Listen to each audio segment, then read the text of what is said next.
Bismillahirrahmanirrahim. Assalamualaikum warahmatullahi wabarakatuh dan semangat pagi Bapak Ibu semua. Terima kasih telah menginstal aplikasi sederhana IKC dan Isihana untuk pelaporan insiden di Rumah Sakit Umum Daerah Tengku Rafian ini. Baik, untuk tahap pertama ini saya akan memberikan tutorial penggunaan aplikasi IKC, yaitu e-reporting kondisi potensial cedera. Setelah Bapak Ibu menginstal aplikasinya, silahkan buka aplikasi IKC. Jika Bapak Ibu belum pernah login untuk GiveForm, maka akan diminta login dulu. Kemudian di sini Bapak Ibu diminta untuk mengisi data-data dengan benar. Data ini nantinya akan terkirim otomatis ke tim keselamatan pasien dan notifikasinya akan terkirim ke alamat email yang dilampirkan di dalam kolom ini.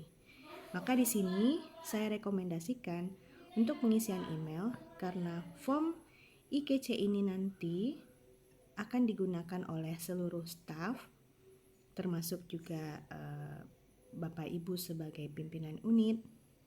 Maka email yang dimasukkan di sini adalah email pimpinan unitnya. Saya contohkan saja di sini cara pengisiannya. Masukkan email pimpinan unit. Jika posisi Anda adalah staf, maka masukkan email kepala ruangan. Dan jika posisi Anda adalah kepala ruangan, maka masukkan email kepala instalasi. Kemudian unit pelapor. Unit pelapor ini adalah unit tempat si pelapor bertugas. Contohnya di sini adalah unit Pinire. Kemudian tanggal ditemukan kondisi potensial cedera itu adalah tanggal ketika pelapor menemukan KPC-nya. Saya buat ini adalah tanggal hari ini, kebetulan hari ini adalah tanggal 27 Agustus 2022. Kemudian tanggal beserta jamnya. Jamnya adalah 15.12. Kemudian di sini tuliskan apa KPC-nya.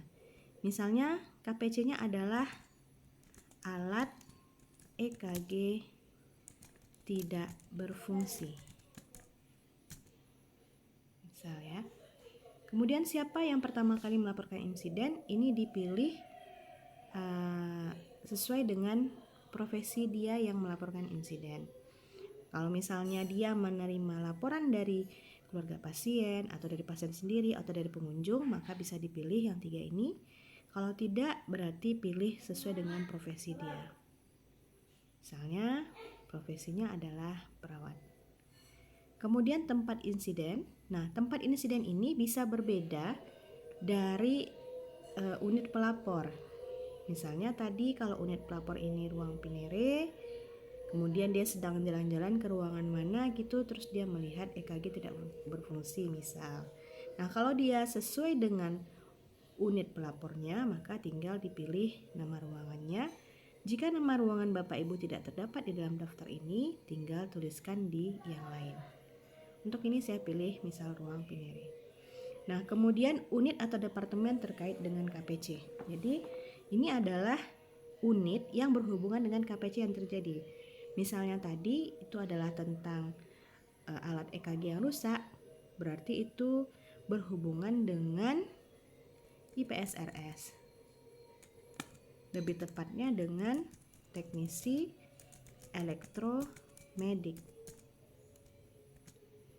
Tapi kalau hubungannya tentang yang lain, misalnya mungkin tentang bangunan, nah itu bisa di IPSRS juga, tapi teknisi bangunan gitu. Kemudian tindakan apa yang dilakukan untuk mengatasi kondisi potensial cedera selama ini? Ini tuliskan tindakan-tindakan yang dilakukan untuk mengatasi KPC-nya. Jadi kalau contohnya di sini adalah meminjam alat EKG dari unit lain, misal ya. Kemudian siapa yang melakukan tindakan itu tadi? Tindakan peminjaman. Ini adalah perawatnya sendiri. Terus apakah kejadian yang sama pernah terjadi di unit kerja lain? Nah, ini dari sisi pelapor, apakah pelapor pernah mendengar alat EKG juga rusak di tempat lain? Gitu. Atau apakah pelapor pernah mendengar hal KPC ini pernah terjadi di unit lain. Kalau dia tidak pernah mendengar, berarti tinggal bikin tidak, dan formulir ini akan berlanjut ke pengiriman. Bisa kita contohkan ya. Nah, dia akan lanjut ke sini, ke pembuat laporan. Tetapi kita back dulu. Kalau dia memilih iya,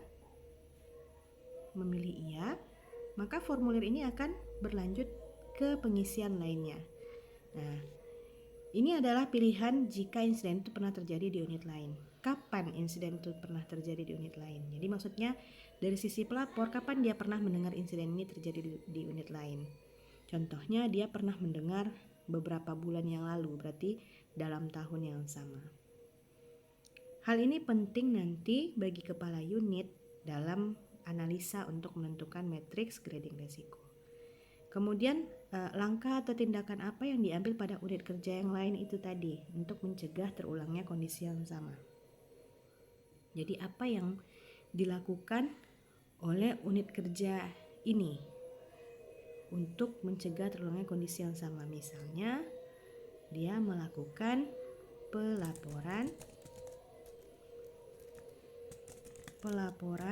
alat rusak dan permintaan alat EKG baru.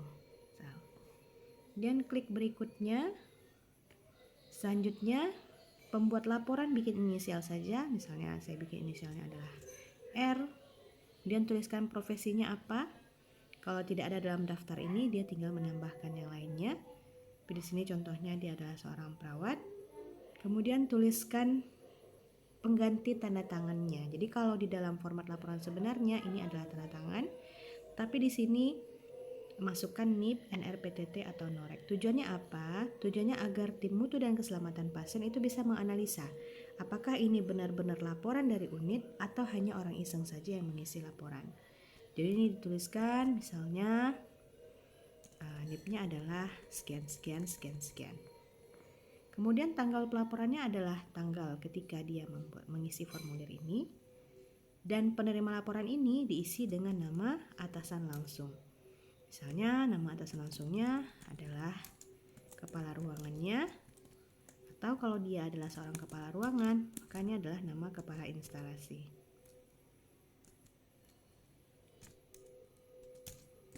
Kemudian di sini dituliskan NIP-nya dari kepala ruangan. Jadi rekomendasi kami NIP kepala ruangan atau NIP kepala instalasi itu mudah diakses di unit kerja masing-masing.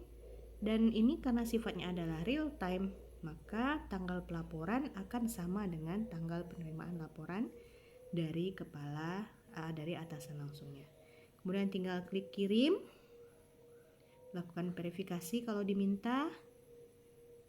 Kemudian laporan Anda akan langsung terkirim ke tim mutu dan keselamatan pasien.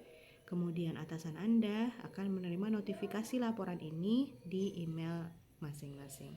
Terima kasih.